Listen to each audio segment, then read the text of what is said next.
오늘 우리 교회에 오실 때 말씀에 대한 기대를 가지고 오셨죠? 오늘 어떤 말씀을 나에게 주실까?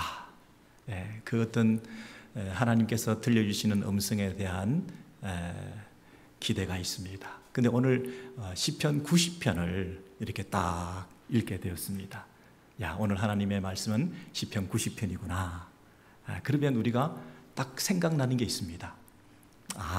시편은 150편까지가 있는데 그 150편 중에 5책으로 나누어질 수 있는데 그 5책 중에 4번째 책의 제일 첫 시편이 90편이다.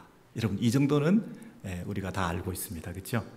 시편 1편부터 41편까지, 그리고 42편부터 72편까지, 73편부터 89편까지, 그리고 제4구는 90편부터 106편까지, 그리고 제5구는 107편부터 150편까지 이렇게 나눠지거든요. 그런데 5권으로 나눠지는 이유는 모세오경, 창세기, 출애굽기, 레위기, 민수기, 신명기라고 하는 그 책에 각 권과 이렇게 연결되어서 그 배경이 되고 있는 시편이죠. 그러니까 제4권은 어느 책과 연결되어 있나요?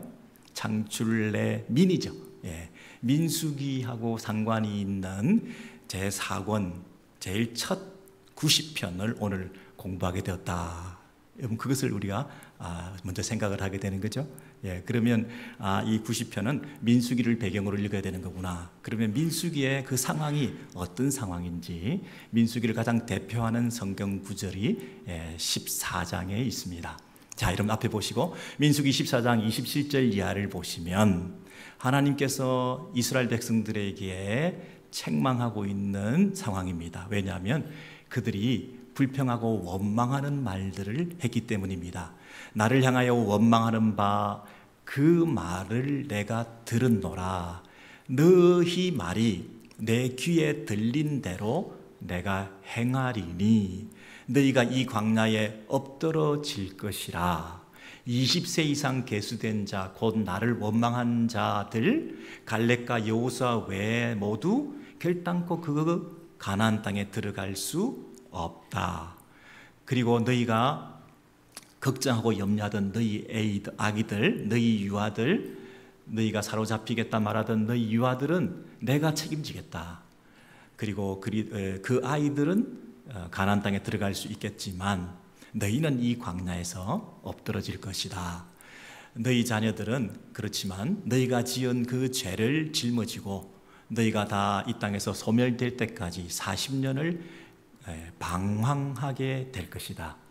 너희가 40일을 40년으로 쳐서 그 죄를 담당하게 되는데 그 40일은 네가 정탐하는 동안에 불신앙의 그런 날들, 불신앙의 말들을 했던 그 날들을 값을 치르기 위해서 40년 동안 내가 벌하게 될 것이다.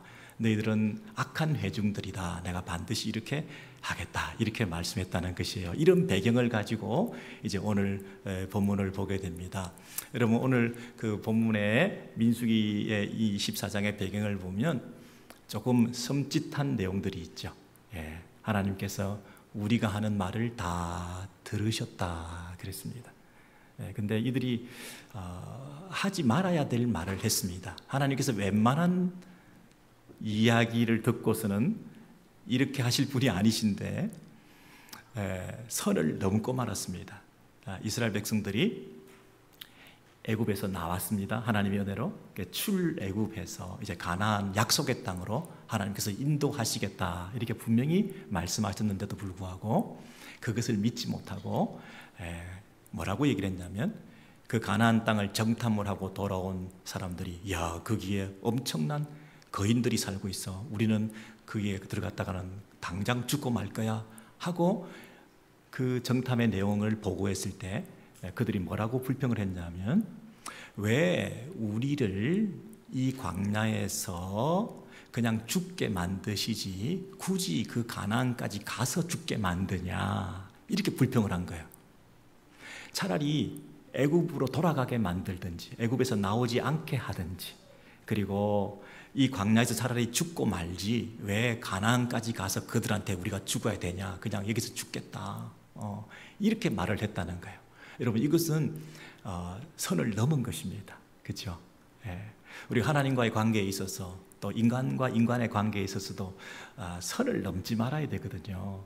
예. 이게 하지 말아야 될 말을 우리가 하는 것은 관계를 파괴하게 되는 것입니다. 남편과 아내도 마찬가지고, 우리 목사와 또 동력자와 우리 성도들 간에, 또 우리 비즈니스 상황 속에서, 하여튼 인간관계 속에서도 우리가 넘지 말아야 될 선이 있는데 그 선을 넘어버렸을 때는 관계가 깨지는 것입니다.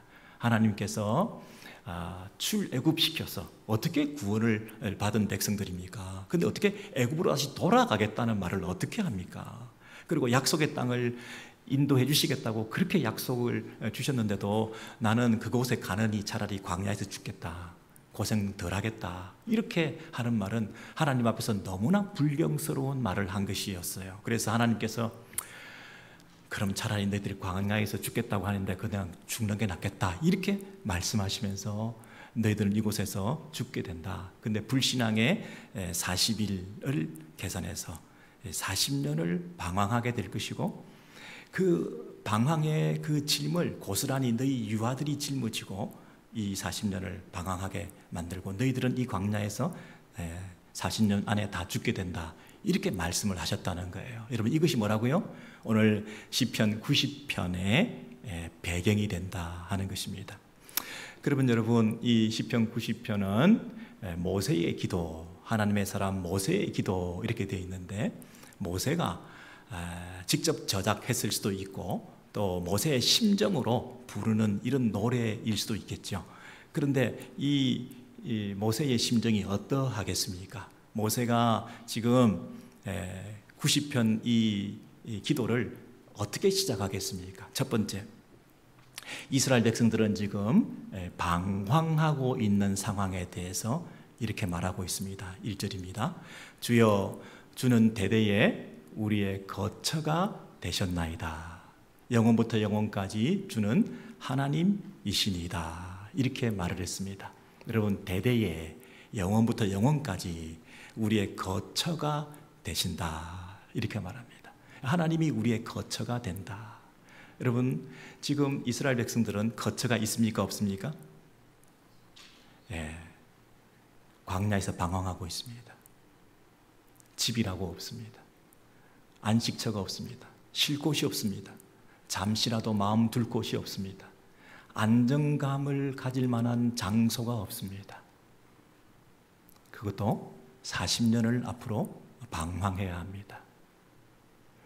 여러분, 한두 주면 갈 수 있는 그 거리, 그 여정을 뺑뺑 돌면서 계속 방황해야 되는 주거부정 상태, 유리방황 상태, 떠돌이 신세를 면할 수가 없는 이런 상황에 이 이스라엘 백성들에게 모세가 뭐라고 얘기를 했다고요? 장소가 아니다, 관계다, 이렇게 말씀하셨어요. 모세는 지금 그 고생해가지고 지금 광야에서 자신도 죽게 생겼어요. 모세는 가나안 땅에 들어갈 수가 없어요. 모세가 광야 생활을 마치고 당연히 가나안에 제일 먼저 들어가야 될 사람인데 그 가나안 땅에 들어갈 수가 없어요. 근데 이 모세가 뭐라고 얘기를 하냐면, 내가 그곳에 가면 좋겠지만 그곳에 안 간다고 해서 내 거처가 바뀌는 게 아니다, 이렇게 말씀하신 거죠. 그 가나안 땅이 궁극적인 나의 위로가 아니다. 그 가나안 땅에 들어가지 못해도 내가 거할 곳은 내 하나님이시다. 여러분, 대대에 영원부터 영원까지 여러분 하나님의 영원성에 대해서 여러분 노래해 보신 적이 있습니까? 잠깐 우리가 피할 곳이 있고 거처가 있고 좋은 곳이 있고 부러워할 만한 곳에 내가 거주하고 다른 사람보다 더 우월한 곳에 내가 안주하고 있는 것이 기쁨이 될 수 있지만, 영원한 곳은 아니죠. 가나안 땅 너머의 영원한 하나님의 거처는 아니시죠. 여러분, 이사를 많이 해보신 분은 아실 것인데요, 내 집이라고 내 이름으로 되어 있는 어떤 집구석 하나 없는 사람들은 서글픔도 더 하실 텐데요, 자꾸만 옮겨 다니면서 이제 좀 안정을 찾아야지, 내가 이민 생활이 얼마만인데 내가 이 나이 되도록 또 집을 줄여야 되나, 내가 궁색하고 초라해지는 그런 느낌을 가지면서 불편한 심사가 되어 있는 우리들 가운데 하나님께서 뭘 생각하라고요? 광야의 이스라엘 백성들을 생각해봐라. 40년을 방황하고 있다. 근데 그 가운데서 무슨 노래를 불렀다고요? 하나님이 우리의 거처가 되신다. 할렐루야. 이렇게 찬송을 올렸다는 것입니다. 여러분, 이런 노래가 우리 안에 회복되시기를 바랍니다. 아무리 힘든 곳에 있어도 이 노래를 부를 수 있고, 아무리 행복한 곳에 있어도 여러분이 하나님으로 인해서 더 큰 감사의 노래를 부르실 수 있어야 진정한 신앙인 아니겠습니까? 아무리 좋은 곳에 있어도, 아무리 안락한 곳에 있어도 우리의 거처는 하나님이시다, 이렇게 고백할 수 있어야 여러분이 진짜 신앙인 아니겠습니까? 두 번째는 어떤 상황에 있느냐 하면, 이스라엘 백성들이 이 방황할 뿐만 아니라 그냥 방황만 해도 참 다행인데 다 죽습니다. 다 소멸됩니다. 여러분, 1세대들이 20세 이상 장정들이 60만이다 그랬습니다. 그러면 다 빼고 나도 50만 명만 된다 하더라도 남녀로 따지면 대충 100만입니다. 다 합치면 200~300만이나 되겠죠. 근데 줄여서 최소한 그 죽어야 될 사람이 100만 명이라고 한다면 40년 동안, 4년 동안에는 10만 명이고, 1년 동안에는 2만 5천이고, 그죠? 한 달에는 한 2천 명 되고, 줄여서. 그러면 한 주에는 500명이 죽어야 되잖아요. 하루에는 몇 명이 죽습니까? 최소한 70명이 죽어야 되잖아요. 여기까지 따라오신 분들은 산소가 좀 되시는 분들이고,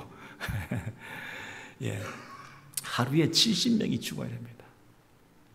70건의 장례를 치러야 되는 이런 상황에 사람이 늘 자고 나면 장례식을 치르는 일들이 계속 반복되고 있습니다. 여러분, 하루에 70건 이상의 장례를 치르면서 40년 동안 계속 죽음, 눈물, 통곡, 슬픔, 이런 일들이 반복되고 있는데요, 죽음의 모양은 더 다르겠지만, 죽음의 사연들은 다 다르겠지만 다 죽어나가고 있습니다. 죽음은 순서도 없고, 죽음은 너무나 확률이 높아서 예외 없이 다 죽게 생겼습니다. 그리고 지금 이스라엘 백성들은 광야에서 40년 동안 하나님께서 반드시 이렇게 하겠다, 1세대들은. 그래서 다 죽는 일들이 일상화되어 있는 이런 가운데 있습니다. 여러분, 이런 가운데서 모세가 무슨 노래를, 무슨 기도를 드리며 그들을 위로할 수 있겠습니까? 3절 이하에 보시면, 주께서 사람을 티끌로 돌아가게 하시고, 여러분, 티끌이라는 말은 하나님께서 사람을 흙으로 만드셨다 할 때 그 흙이 뭐 진흙으로 반죽해서 만든 이런 게 아니고요, 먼지, 아파라고는 히브리어의 채소의 입자, 그 티끌, 먼지, 그 단어입니다. 그래서 원래 티끌이었기 때문에 티끌로 돌아가는 거죠. 돌아간다는 얘기는 원래대로 돌아간다는 거죠. 그래서 사람이 원래대로 티끌로 돌아가게 하시고, 왜 사람이 죽냐, 왜 흙으로 와서 흙으로 돌아가냐 하면, 하나님께서 말씀하시기를 너희 인생들은 돌아가라 했기 때문에 인생들은 죽을 수밖에 없다는 것입니다. 인간의 한계성, 인간의 연약성을 이보다 더 잘 표현하는 게 있겠습니까? 인간은 뭐라고요? 티끌이다, 먼지다. 그 먼지가 다시 먼지로 돌아가는 것이다. 여러분, 이스라엘 백성들이 얼마나 슬펐겠습니까? 자신이 사랑하는 가족들이 눈만 감고 뜨면 아침마다 이 죽음의 소식들이 막 들려오는데 얼마나 그 통곡 소리가 많이 났겠습니까? 그 가운데서 가슴이 무너지고 세상이 무너진 것처럼 얼마나 안타까운 죽음도 많았겠습니까? 그러니 그 죽음의 곡소리가 들려가는 가운데서 세상이 무너진 것처럼 모든 것이 끝난 것처럼 아파하고 힘들어하고 있는 가슴 저미어하고 있는 그들에게 모세가 할 수 있는 위로의 말은 무엇이었겠습니까? 인생은 티끌이다, 먼지다. 그래서 하나님께서 티끌로 돌아가라 해서 돌아갈 뿐이다. 인생이 뭐 대단한 것 같이 생각되더라도 먼지에 불과한 것이다. 세상 천지가 다 무너진 거 아니다. 너무 슬퍼하지 마라. 너무 힘들어하지 마라. 이것은 필연적으로 가야 될 길을 갔을 뿐이다. 죽음의 필연성. 여러분, 죽음은 필연적으로 찾아올 수밖에 없다. 인생은 누구나 다 죽는다라는 면에서 죽음은 필연성이다. 필연성이라는 말은 반드시라는 말이에요. 반드시 죽는다. 그리고 죽음은 또 하나의 성격을 가졌는데 보편성을 가졌다. 보편성이라는 얘기는 모두 그 보편성은 편재성을 내포하는데 omnipresence, 어디나 죽음은 보편적인 성격을 가져서 편재성을 가졌기 때문에 방문하지 못하는 곳이 없다. 죽음이 방문하지 않는 곳이 없다. 오대양 육대주에 죽음이 찾아가지 않는 곳은 없다. 그 말은 뒤집어서 얘기하면 저와 여러분은 어디에서 죽을지 모른다. 가장 안전한 곳이라고 한 곳에서 여러분은 죽음을 맞을 수가 있다. 휴양지에서도, 가장 편안한 곳에서도, 가장 행복한 순간에도 죽음은 중환자실에서만 일어나는 것이 아니다.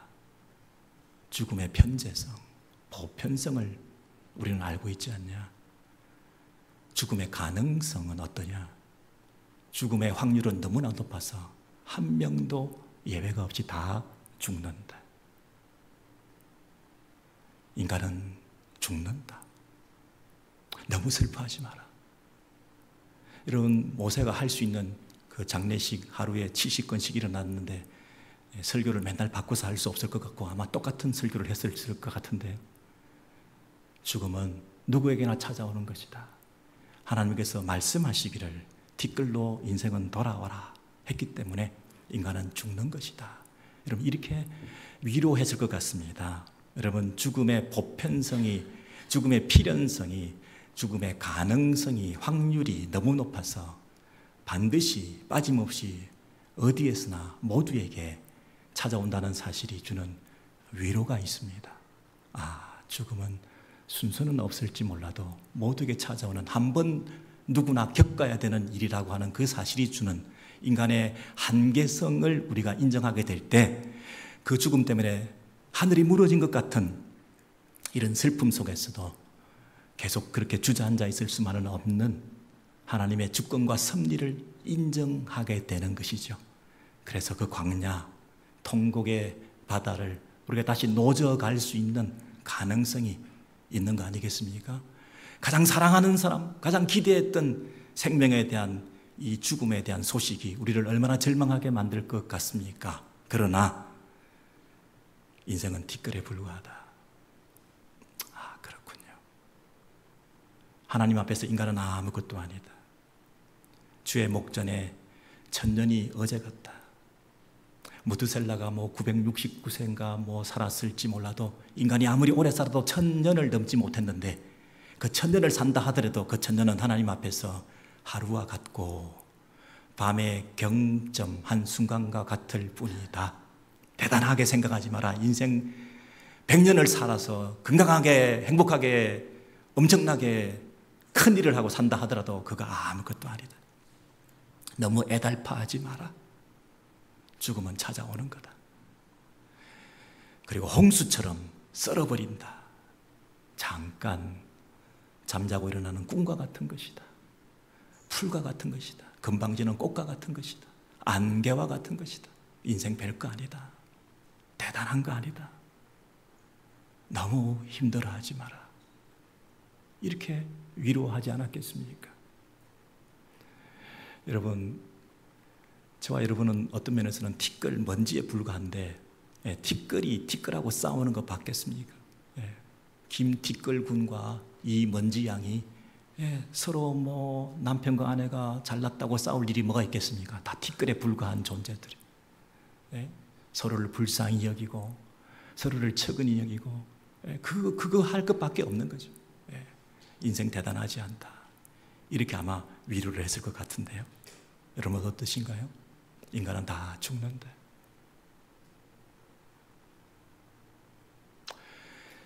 세 번째는, 첫 번째는 뭐였습니까? 환경적으로 방황, 주거 부정, 정해져서 주거가 있지 않은 불안정감, 이런 힘든 상태가 있었다면, 두 번째로는 생물학적으로 누구나 다 죽는다. 인간은 한계를 가지고 호흡이 끊긴다. 이제 세 번째는 어떤 대목이 나오냐면, 영적인 면에서 우리가 하나님과의 관계에 있어서 이런 진노 상태에, 인간의 죄 때문에 이런 처지에 놓이게 되었다는 사실에 대해서 설명을 해주는 거죠. 광야에 있는 이스라엘 백성들이 지금 어떤 상태라고요? 다 죽는다. 그리고 방황한다. 그런데 그 더 근본적인 문제는 뭐냐면 하나님의 진노 아래에 있다, 이렇게 말하고 있습니다. 7절 이하에 보시면, 우리는 주의 노에 소멸되며 주의 분내심에 놀라나이다. 우리가 죄악을 주 앞에 놓으시며 우리 은밀한 죄를 주 얼굴빛 가운데 두었사오니 우리의 모든 날이 주의 분노 중에 지나가며 우리 평생의 순식간에 다하였나이다. 여러분 이거 보시면 진노, 분노, 그런 얘기들이 나오죠.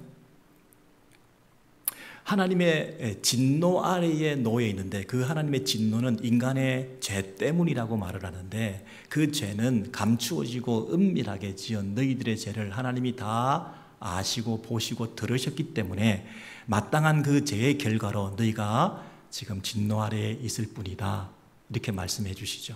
그래서 우리의 연수가 70이요 강건하면 80이라도 그 연수 자랑은 수고와 슬픔뿐이고 신속히 날아간다. 여러분, 누가 이 주의 진노에 대해서 잘 알겠냐? 이 세상이 하나님의 진노 아래에 있다는 것에 대해서 누가 알겠냐? 다들 희희낙낙하고 잘들 살아가고 있는데, 하나님의 진노 아래에 우리가 놓여 있다는 것에 대해서 너희들이 자각할 수 있겠냐? 아닌 거죠.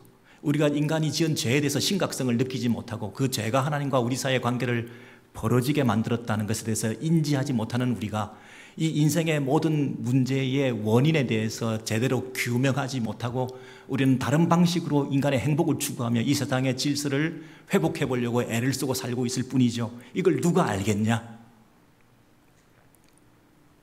우리가 하나님의 진노 아래에 있다. 인간의 죄 때문이다. 그런데 70이요 강건하면 80이다. 이것을 우리가 흔히 인간의 수명, 우리의 기대 수명을 생각할 때 이런 얘기를 많이 쓰는데요. 조금 그게 오해가 있을 수 있는 게, 모세가 120세까지 살았거든요. 본인은 120세까지 살았는데 남들은 80세까지, 기르도 80세까지만 살고 죽으라는 건가요, 뭔가요? 그래서 아마 이것은 그럴 수도 있겠지만, 아마도 이제 20세 이상이 광야에서 40년을 살다가 죽는 거잖아요. 그래서 이 30세 이상이면 40년을 살아봐야 70세면 죽는 것이고, 40세가 되어서 건강하게 오래오래 살아봐야 80세면 죽는 거죠. 40년밖에 못 사니까. 그죠? 그러니까 아마도 이스라엘 백성들이 20세 이상이라도 팔팔한 친구가 있고 연약한 친구가 있어서 먼저 죽는 사람도 있었을 것이고, 또 하나님께서 그 진노 아래서 40년만 살게 했기 때문에 아무리 오래 건강하게 잘 살아봐야 40년을 살아서 80세까지 사는 사람이 있을 수도 있었겠지만, 대략 볼 때 우리의 남은 날들이 그렇게 많지가 않다, 금방 지난다, 이 얘기를 하고 있는 거 아니겠어요? 그러니까 여러분, 첫 번째는 세월은, 인생은 짧다 하는 것이고, 두 번째는 짧을 뿐만 아니라 이게 빠르다 하는 거예요. 너무 빠르게, 여러분 짧더라도 느리게 가면 참 좋잖아요. 그렇죠? 근데 짧기도 짧고 너무 빨리 지나가는 거예요. 근데 아무리 빨리 지나간다 하더라도 그 빨리 지나가는 그 인생이 늘 기쁘면 얼마나 좋겠습니까? 아무리 빨리 지나간다 하더라도, 아무리 짧다 하더라도 늘 짜릿짜릿하고 기쁨이 넘치면 얼마나 좋겠습니까? 근데 그 짧디 짧고 빠르디 빠른 이 세월이 슬픔과 수고와 눈물밖에 없다는 거예요. 그러니 인생이 무슨 소망이 있겠습니까? 여러분 주변에 좋은 일이 그렇게 많으신가요? 잠시 좋은 일이 있는데 또 어떤 일이 있습니까? 사고, 슬픔, 아픔, 죽음, 고통, 깨어짐, 별하별 소식들이 다 들려오잖아요. 예. 온갖 재앙과 이 세상이 고장난 삐그덕거리는 전쟁과 갈등 상황이 벌어지잖아요. 뭐 리비아뿐이겠습니까? 온 세상 천지에 안전한 곳이었고 여러분 주변에서도 별별 일이 다 일어나고 슬프디 슬픈 그런 소식들이 늘 우리 안에 또 우리 주변에 있는 거 아니겠습니까? 이런 심판과 재앙과 진노의 이런 상황을 우리가 살아가는 이 수고와 슬픔밖에 없는 이런 상황 속에서 이 세 가지 진단을 하고 난 다음에 이제 모세가 어떤 기도를 드릴 수 있겠습니까? 여러분 같으면 첫 번째 방황, 두 번째 죽음, 세 번째 진노, 이런 상황 속에서 환경적으로 상황적으로 여러분의 관계와 여건 속에서 주거 부정, 안정감 없음, 집 없음, 가난, 그리고 시도 때도 없이 찾아오는 죽음, 장례식 소식, 사별, 헤어짐, 그리고 사고, 진노, 이런 인간의 이런 상황 속에서 우리가 그 다음에 할 수 있는 기도는 무엇이겠습니까? 광야에서 이스라엘 백성들이 지금 40년의 그 제한된 기간 안에 시한부 인생을 살며 이렇게 최악의 하나님의 진노 아래 날마다 통곡의 눈물을 흘리면서 장례를 치르면서 소망이 없는 가운데 이 주거부정 상태에서 방황하고 있는 이 인생들, 이들이 부를 수 있는 노래가 그 다음에 뭐겠습니까? 그들의 삶에 의미를 부여할 수 있는 것이 무엇겠습니까? 모세가 그들을 안타깝게 생각하면서 이런 진노의 상태, 재앙 아래 죽음의 상태, 통곡의 눈물을 뿌리고 있는 그들 가운데, 유리 방황하고 있는 그들 가운데 새 힘을 줄 수 있는 하나의 메시지는 뭐였겠습니까? 인간을 인간답게, 하루를 하루답게, 남은 날들을 어떻게 살 것인가에 대해서 새로운 기도를 하지 않았겠습니까? 시편 90편 12절에 우리 다 같이 한번 읽겠습니다. 시작. 우리에게 우리 날 계수함을 가르치사 지혜로운 마음을 얻게 하소서. 여러분, 영어 표현을 보십시오. 이제 그러므로 이제 뭘 어떻게 해야 되냐? 이런 진노 아래 있는 죽음밖에 없는 이런 이스라엘 백성들을 이제 어떻게 해야 되느냐? 예? 우리에게 가르쳐 주십시오. 우리가 배워야 되겠습니다. 이 말은 우리는 모른다는 거죠. 어떻게 살아야 될지를 모른다는 거죠. 여러분 출구를 찾으셨습니까? 그냥 막 사는 것입니까? 하루하루 그냥 어떻게 살아가십니까? 근본적인 이 인생의 문제의 삶의 의미를, 지혜로운 삶을 살아갈 수 있는 이 땅에서 여러분의 그 노하우를 터득하셨습니까? 여러분의 삶의 철학이라는 게 있습니까? 이런 인생 가운데서는 여러분이 어떻게 살아야 바르게 사는 것이라고 하는 바른 관점을 가지고 계십니까? 그냥 일단 모르겠으니까 돈이나 벌어야 되겠다, 건강해야 되겠다, 운동이나 해야 되겠다, 애들이나 잘 키워야 되겠다, 그리고 막 살아가십니까? 어떻게 사는 거에 바르게 사는 것이죠? 나에게 가르쳐 주십시오. 뭘 가르쳐 달라고요? 우리 날 계수함을 가르치사 내가 지혜롭게 살 수 있는 길을 가르쳐 주십시오. 이런 상황에서 여러분 지혜롭게 사는 게 뭐라고 얘기를 하냐면 우리 날 계수. 어떤 분들은 우리 날 계수를 이렇게 생각합니다. 인간의 그 평균 수명이 앞으로 기대 수명이 얼마인데 이제 거기에 비해서 내 나이가 지금 몇 살이니까 그걸 빼면 앞으로 남은 날들을 잘 카운트해서 그 남은 날들을 잘 지혜롭게 조절하면서 그 날들 동안에 내가 버킷 리스트를 만들고 내가 안 해본 거 다 해보면서 그걸 잘 조절하고 살아가는 그런 지혜를 내가 가져야지, 그냥 이렇게 생각할 수도 있습니다. 틀린 말은 아닌데 그건 우리 날들이 아니죠. 우리 횟수죠, 횟수. 여기서는 분명히 용, 날이라고 해서 하루하루를 말하고 있습니다. 몇 년을 더 살 수 있다. 남은 연수를 계수해봐라고 하지 않았어요. 너무 여유로우신 거죠, 여러분. 그 기대 수명에 대해서 생각하고 몇 년을 더 살 수 있으니까 내가 앞으로 어떻게 하겠다. 이렇게 사는 것이 지혜롭다고 말씀하지 않고 이 절박한 상황에서 모세는 어떻게 기도하느냐 하면 너희들의 날들을 어떻게 살 건가? 하루하루를 어떻게 계수하고 살 건가에 대해서 얘기를 하고 있습니다. 그러면 날들을 계수하라는 말은 앞으로 10년이 남았으면 3650일 그리고 20년을 남았으면 얼마 이렇게 그 산수를 계수하는 법을 배워 달라는 건 아니겠죠, 여러분? 그게 아니라면 뭘 가르쳐 달라는 거죠? 계산법을 가르쳐 달라는 게 아니라 하나님 앞에서 결산하는 방법을 배우라는 거죠. 어떻게 살 것인가? 우리 날 계수함을 가르치자. 그 날들에 대해서 하루하루에 대해서 여러분 이스라엘 백성들이 40일을 불신앙으로 살다가 40년을 유리방황하고 죄값을 치르고 있는데 그 40년을 재앙 가운데 보내면서 늘 생각하는 것은 무엇이었겠습니까? 하루하루가 중요하구나 하는 것이죠. 그것을 지혜롭게 생각하라는 거예요. 하루하루가 어떻게 사는 것인가, 이것이 내 인생을, 내 남은 삶을 결정지을 수 있구나.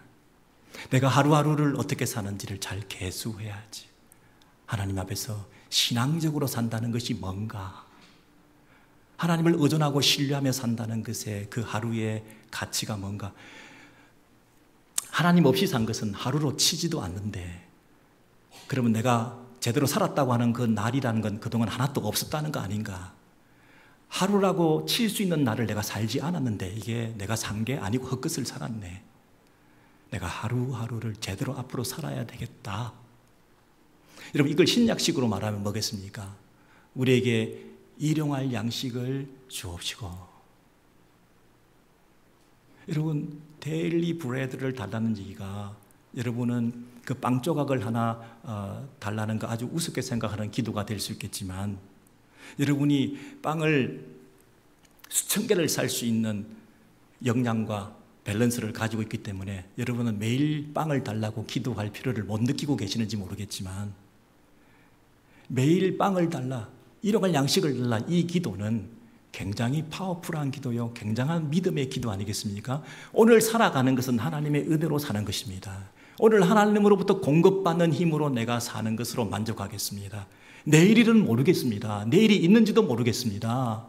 내일은 내일 하나님께서 허락해 주시면 그 하나님의 은혜로 사는 거 아닙니까? 내가 수십 년 살 거리를 다 만들어 놓고 축적해 놔서 걱정 없고 염려 없이 살기 때문에, 나를 믿기 때문에 오늘을 일용할 양식을 달라는 기도를, 하루하루 하나님께 맡기는 기도를 하지 않고 있는 내 모습 아닙니까? 나는 믿는 사람도 아니고 하나님 앞에 살아가는 인생도 아니고 하루하루를 계수하며 살아가는 인생이 아니군요. 하루의 가치를 하나님께만 두고 살아가는 진정한 믿음의 사람이 아니군요. 이건 사는 게 아니군요. 신앙이 아니군요. 지금 이 얘기를 하는 거 아닙니까? 그래서 내일 일을 염려하지 마라. 하루의 고난의 일들은 그날로 족하다. 내일 일은 내일이 염려하게 하라. 그 앞에 무슨 말이 붙어 있죠, 여러분? 먼저 그 나라와 의를 구하라. 그리하면 내가 모든 것을 더하시리라. 모든 것을 책임져 주시라. 그 다음에 무슨 말 나오죠? 그러므로 내일 일을 염려하지 말라. 내일 일을 염려하지 마라. 오늘의 고통과 아픔은 오늘로서 족하고, 내일은 내일 하나님께서 허락해 주시면 내일 하나님 앞에 전적으로 그분께 맡기고 살아가는 매일의 삶 가운데 하루 단위로 살아가는 법을 네가 배우는 것. 창세기에 이제 아침이 되고 저녁이 되니 이제 한 날이 되었다 하는 그 하나님의 창조의 개념에 입각해서 살아가는 하나님의 백성, 광야에서 죽을 것 같은 인생 가운데에 이런 처절한 하나님의 진노 아래서 신음하고 있는 통곡의 눈물의 바다에 하루하루 노져갈 수 있는 것은 아침에 태양이 동트올 때 새날을 주셔서 오늘도 하루를 허락해 주셨구나. 하나님의 은혜와 자비하심으로 또 한 날을 허락해 주셨구나. 오늘 하루에를 하나님 앞에서 살아가야지. 믿음으로 살아가야지. 다시는 이전에 그 불신앙의 전철을 되풀이하지 말아야지. 우리가 40년을 이렇게 고생하는 것은 40일의 불신앙의 그 결과라고 하는 것을 내가 잘 알기 때문에 하루의 가치에 대해서 다시 눈 뜨고 하루하루 사는 것의 그 의미를 되새기며 내가 살아야지. 그것이 지혜라는 것이죠. 그래서 13절 이하에서는 그 아침을 이렇게 맞고 있습니다. 주여 돌아오소서. 언제까지니까? 주의 종들을 불쌍히 여기소서. 주의 종들을 불쌍히 여기소서. 재앙과 진도 가운데서 이렇게 신음하고 통곡하고 눈물 흘릴 수밖에 없는 우리들 가운데 하나님 아침마다 찾아오셔서 하루 단위로 사는 법을 배우게 하셔서 이 새 아침을 주신 하나님의 자비와 긍휼에 대해서 감사하면서 주의 인자하심이 우리를 만족해 하옵소서. 다른 것으로 만족하지 않겠습니다. 다른 것으로 만족하지 않겠습니다. 새 아침에 하나님으로 만족하겠습니다.